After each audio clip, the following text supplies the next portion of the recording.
behavior of resistance means ohmic resistance with AC. ये AC का मतलब alternating current. Sir, this is the symbol of alternating current.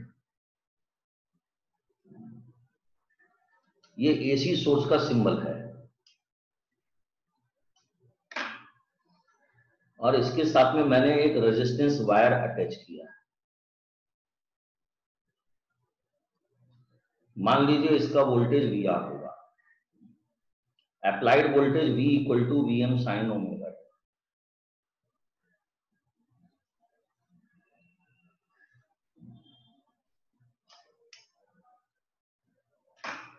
अब क्योंकि for ohmic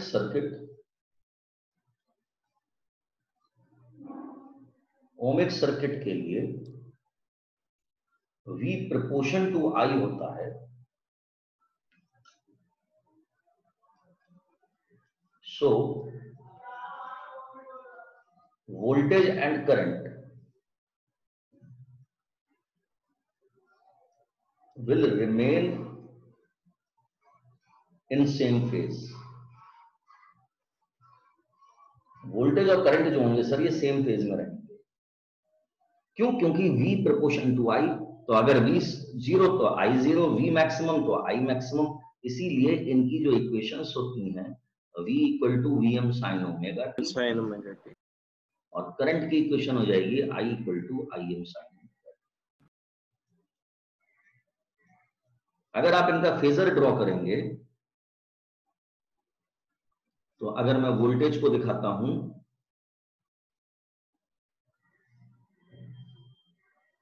ये time t, ये t/2.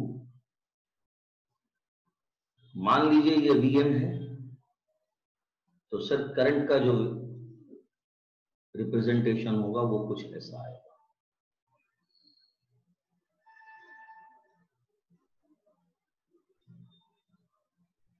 ये 0 हो गया. अब अगर मैं यहीं पे ना एक और छोटी सी बात लेकर चलूं कि इस सर्किट में यहां पे मैंने रखा था टाइम और यहां था V एंड I, पॉजिटिव नेगेटिव. सर जी यहां पर मैंने टाइम लिया और इस सिचुएशन में यहां पर मैं डिफाइन कर रहा हूं पावर. आप जरा गौर से देखो, पावर का मतलब होता है P equal to V into I. और अगर मैं यहां पर देखूं तो P और V और I दोनों पॉजिटिव हैं, तो इस सिचुएशन में जो मैं करंट को बनाऊं, पावर को जो दिखाऊंगा इतने टाइम के लिए 0 से लेकर t/2 के लिए और t/2 से लेकर t के लिए. तो पहली बात ये V और I दोनों का मल्टीप्लिकेशन है तो पावर का कर्व बड़ा हो जाएगा. और आप देख सकते हैं उसके बाद में ये वाला करंट और ये वोल्टेज जब मल्टीप्लाई होगा तो ये आ जाएगा. तो ये PM बनेगा, पावर मैक्सिमम. ये पावर मैक्सिमम बनेगा. यानी कि इस कंडीशन में वोल्टेज और करंट क्योंकि दोनों नेगेटिव थे, इसीलिए दोनों क्या हुए, मल्टीप्लाई होकर पॉजिटिव में चले गए. ये पावर का कर्व हो गया, पावर वेरिएशन विद टाइम. यानी कि पूरे सर्किट में हीट के फॉर्म में पावर का क्या होना है, एनर्जी का क्या होना है, लॉस होना है. एक बात. दूसरी, अगर मैं इसका रोटेशन वेक्टर दिखाता हूं आपको,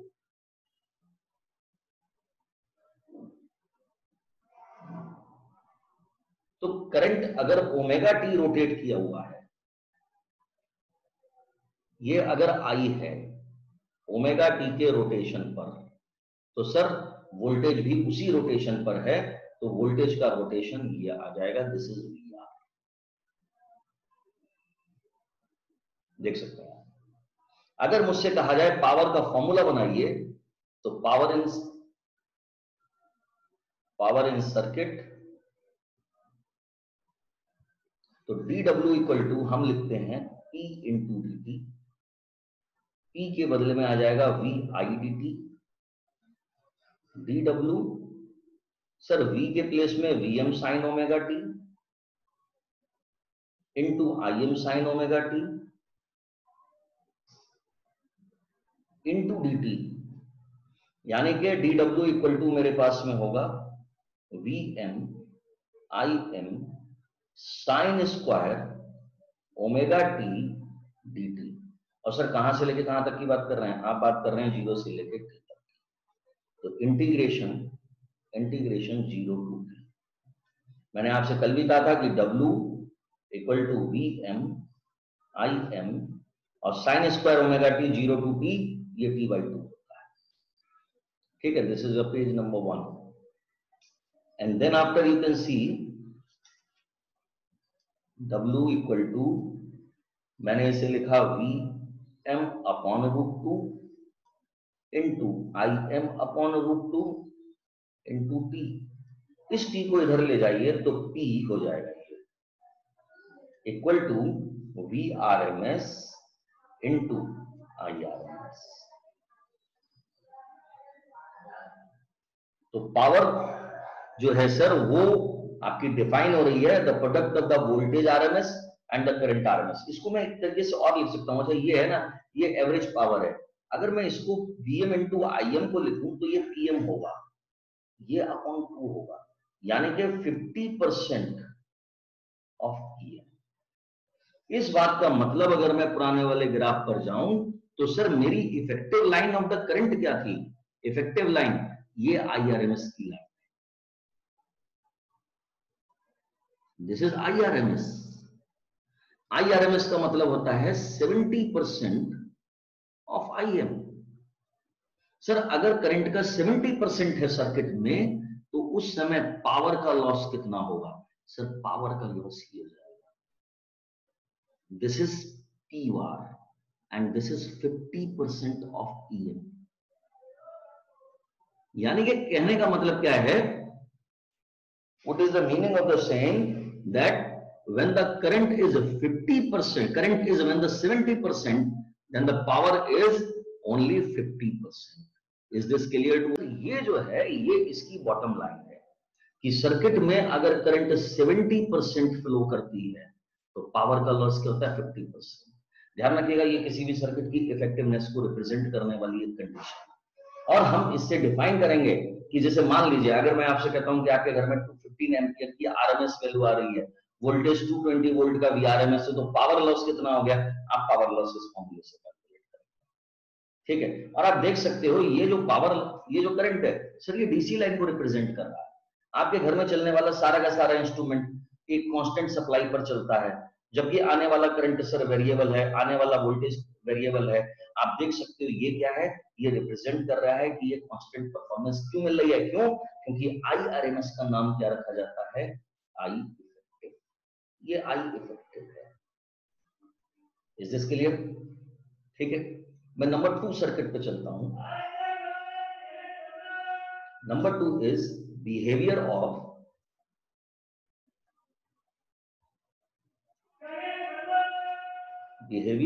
capacitor with AC।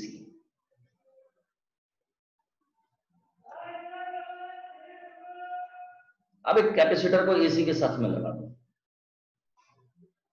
सर लोगों के मन में जो सबसे पहले कंफ्यूजन था ना वो ये था कि कैपेसिटर कंडक्ट कर ही नहीं सकता।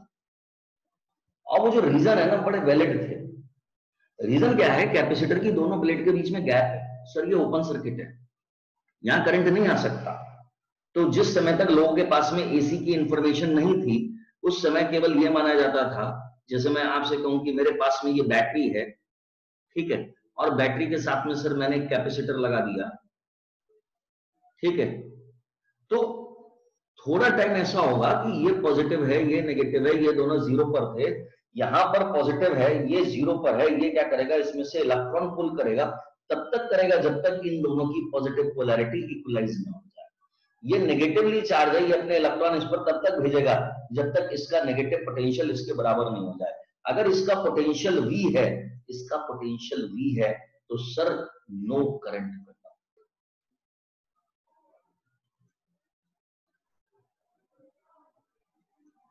आफ्टर गेटिंग फुल चार्ज, यानी कि जितनी देर के लिए पोटेंशियल इक्वलाइज नहीं हो रहा था सर, उतनी देर के लिए ये वेरिएशन चलता रहा, सर्किट में करंट फ्लो होता रहा। लेकिन जैसे ही इन दोनों के बीच का, यानी कि सोर्स का और कैपेसिटर, ये डीसी सोर्स है सर, इन दोनों के बीच का पोटेंशियल जैसे इक्वलाइज हुआ, स्टॉप हो गया फ्लो करंट। और बहुत वैलिड बात है, क्यों? क्योंकि सर यहां पे करंट के फ्लो होने का स्कोप ही नहीं है, ओपन सर्किट है। लेकिन यहां पर ये सिचुएशन क्या हुई, because this is an oscillatory current, oscillatory source, यहां पर पॉजिटिव और नेगेटिव पोलैरिटी कंटिन्यूअसली बदलेगी। यानी कि पहली साइकिल में यहां पर अगर पॉजिटिव आया तो नेक्स्ट साइकिल में अगर यहां पर पॉजिटिव आया है तो नेक्स्ट साइकिल में सर यही पोलैरिटी रिवर्स कर देगा और यहां पर क्या करेगा, यहां पे नेगेटिव बना देगा, यहां पर पॉजिटिव बना देगा। यानी क्या, in the half cycle it will get charge and in the next half cycle it get discharge. या फिर एक तरफ चार्ज होगा एक आधी साइकिल में, तो दूसरी साइकिल में दूसरी तरफ चार्ज होगा। और इसी को आप बोलोगे कि कैपेसिटर क्या करता है, ये हमेशा ऑसिलेटरी करंट के साथ में ही कंडक्ट कर पाएगा। यहां पर पोटेंशियल कभी भी इक्वलाइज हो ही नहीं सकता, क्योंकि this is an instantaneous potential. Voltage की वैल्यू जो है वो V = Vm sin omega t है। अगर मैं यहां पे चार्ज की इक्वेशन बनाऊं, चार्ज ऑन कैपेसिटर,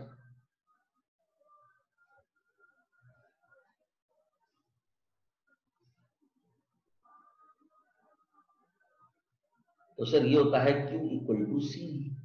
अगर मैं इस V की वैल्यू यहां पुट कर दूं तो this is CVm sin omega t। आप देख सकते हो करंट की, सॉरी चार्ज की इक्वेशन भी टाइम डिपेंडेंट है। इस बात का मतलब कि जैसे जैसे टाइम चेंज होता जाएगा वैसे वैसे चार्ज चेंज होता जाएगा। अगर चार्ज टाइम डिपेंडेंट है तो करंट क्या बनेगा इस सर्किट में, आप करंट की इक्वेशन लेके चलोगे, I = dq/dt। आप देख सकते हो मैं यहां लिख रहा हूं d/dt of CVm sin omega t। ये हो जाएगा CVm d/dt of sin omega t।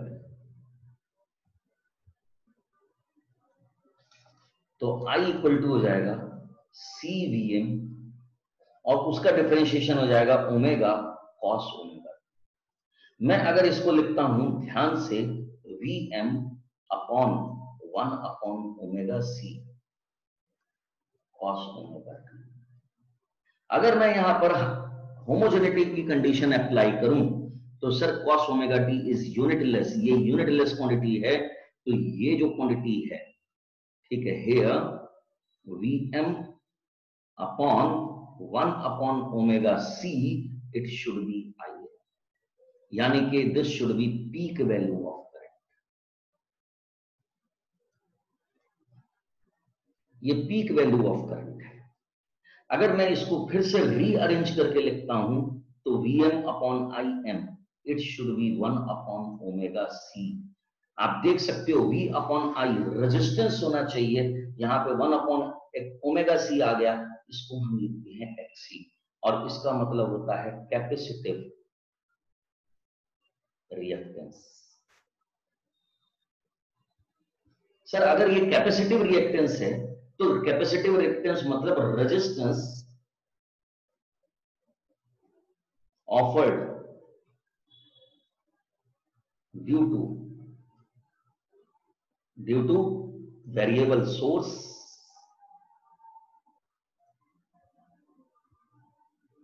And capacitance.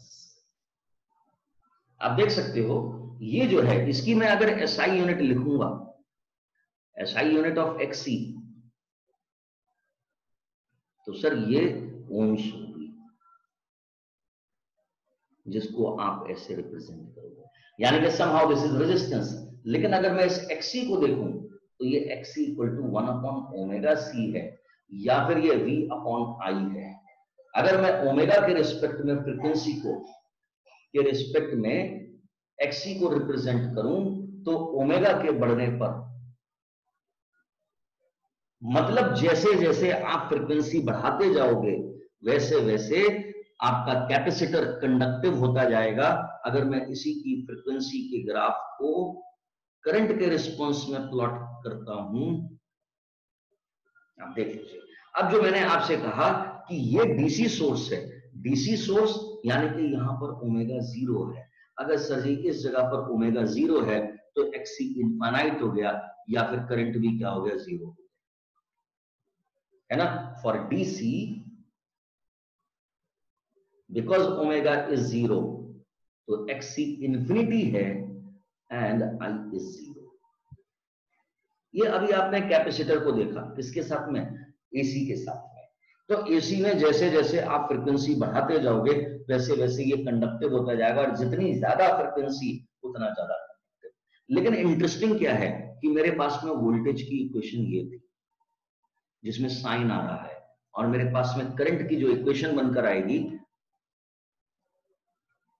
मैं यहां से लेके चलता हूं, इसे मैंने इक्वेशन नंबर 2 कर दिया और उसे मैं इक्वेशन नंबर 1 कर देता हूं।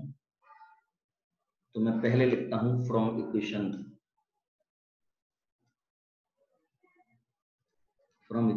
2 I इक्वल टू, मेरे पास में सिचुएशन हो जाएगी I M cos omega t. आप देख सकते हो I M cos omega t. अब आप देख लीजिए कि जिस समय पर टाइम में, अगर मैं टाइम 0 कर दूं तो करंट मैक्सिमम होगा और वोल्टेज क्या होगा, 0 होगा। अगर मैं इनके फेजर को रिप्रेजेंट करता हूं तो इक्वेशन पहले तो लिख देता हूं, equation of V and I, ताकि कोई कंफ्यूजन ना हो। v की equation vm sin omega t, i की इक्वेशन आ रही है यहां पर im cos ओमेगा टी। तो v और i दोनों का जो डिपेंडेंसी हो गई वो डिफरेंट हो गई। आपने क्या करा, इनके ग्राफ को प्लॉट करते हैं। मान लीजिए this is time, this is v एंड i। अब अगर मैं यहां पर करंट को प्लॉट करूं तो current time t equal to 0 पर मैक्सिमम होगा, तो ये करंट का कर्व चलेगा। ये करंट है, इसका नाम मैंने im रख दिया। और इसी टाइम पर अगर मैं t इक्वल टू 0 रखता हूं तो इसी टाइम पर सर वोल्टेज क्या होगा, 0 हो जाएगा, और इस समय पर वोल्टेज मैक्सिमम होगा।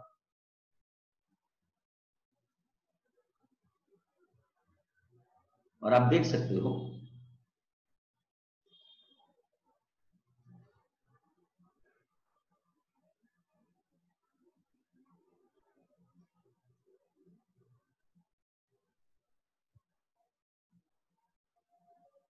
दोनों के बीच में जो डिफरेंस आएगा वो t/4 टाइम का आएगा। और ये सर ये 0 टाइम है, ये t/4 है सर, ये जो है ना ये टाइम लैग है, टाइम लैग t/4। और t/4 का टाइम लैग फेज डिफरेंस देता है कितना, t/4 के मतलब 90 डिग्री, क्वार्टर साइकिल। सो अब करंट 0 टाइम पर मैक्सिमम है, यानी कि करंट क्या हुआ, सर्किट में पहले आ गया, वोल्टेज क्या हुआ, बाद में आया। So in pure capacitive circuit, in pure capacitive circuit,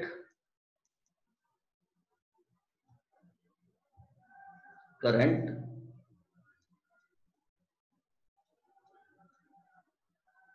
leads to voltage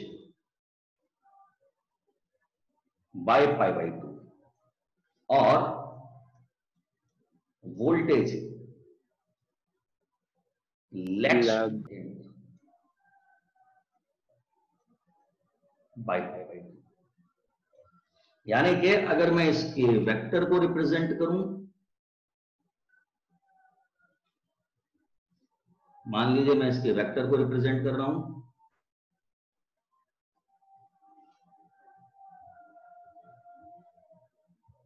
अगर मैं वोल्टेज को यहां दिखाता हूं ओमेगा टी के रोटेशन पर,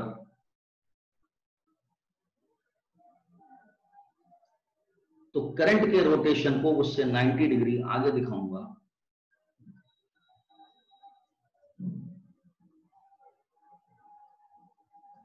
आप देख सकते हो, मैंने इसे VL लिख दिया क्योंकि वोल्टेज अक्रॉस इंडक्टर हो गया। अब इसके अंदर एक बड़ी इंटरेस्टिंग बात यह आ रही है कि अगर मैं इस ग्राफ को देखूं तो इस ग्राफ में सर ये जो टाइम है ना, ये T हो जाएगा, ये टाइम T/2 होगा। अब जरा आप डिफरेंट पार्ट में करंट और वोल्टेज को देखो जरा, 0 से लेके T/4 में, सर ये जो है ना ये पॉजिटिव है दोनों। यानी कि अगर मुझसे कहा जाए पावर का ग्राफ बनाओ,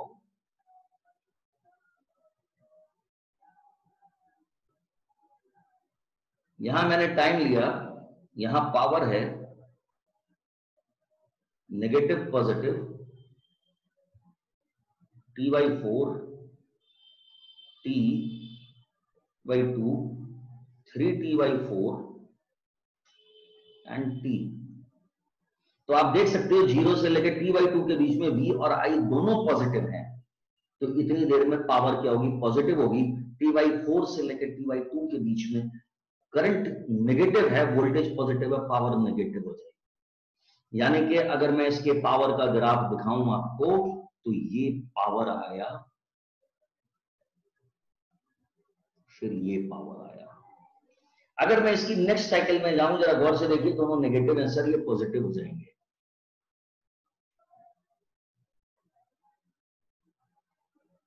It means your capacitor is charging,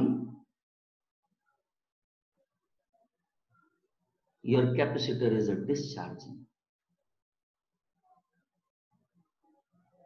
Your capacitor is charging, your capacitor is discharging. So how much is the frequency of the charging and the discharging? 2. क्यों भाई? Twice it is charged and twice this is discharged. और बड़ी interesting बात है, जितनी energy आप charging में दे रहे हो उतनी एनर्जी आप डिस्चार्जिंग में वापस ले रहे हो। यानी कि यहां पर जो होना चाहिए,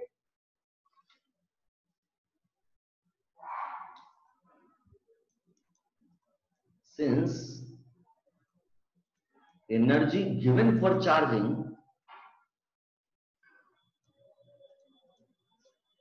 is equal to energy removed from this,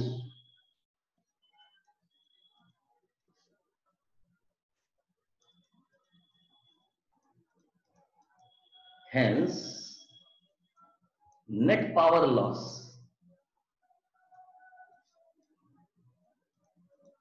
is 0. So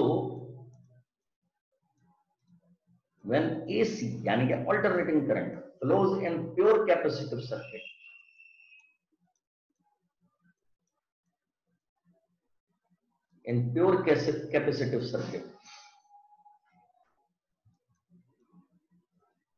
then power loss is 0. This current is known as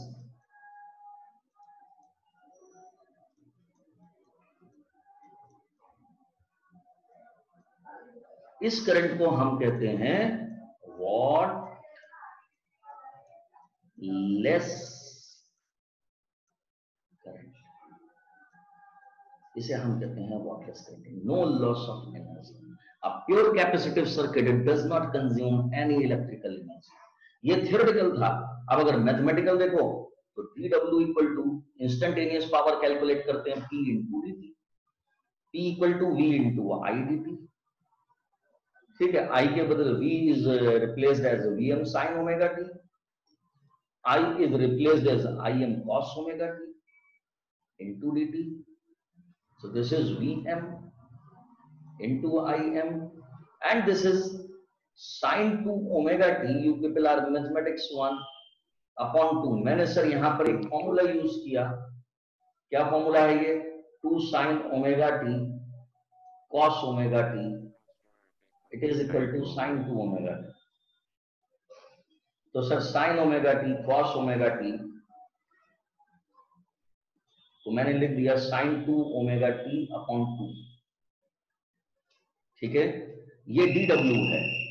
अब मैं फुल साइकिल पे पावर की लॉस की बात करता हूं तो W इक्वल टू, सर ये हो जाएगा Vm Im अपॉन 2, ये 0 to t है, आप इसका इंटीग्रेशन करके देख लीजिए, ये 0 देगा, यानी कि पावर लॉस इज 0। इसीलिए इस सर्किट को हम क्या कहते हैं कि इसमें पावर लॉस 0 है, ये वॉटलेस करंट।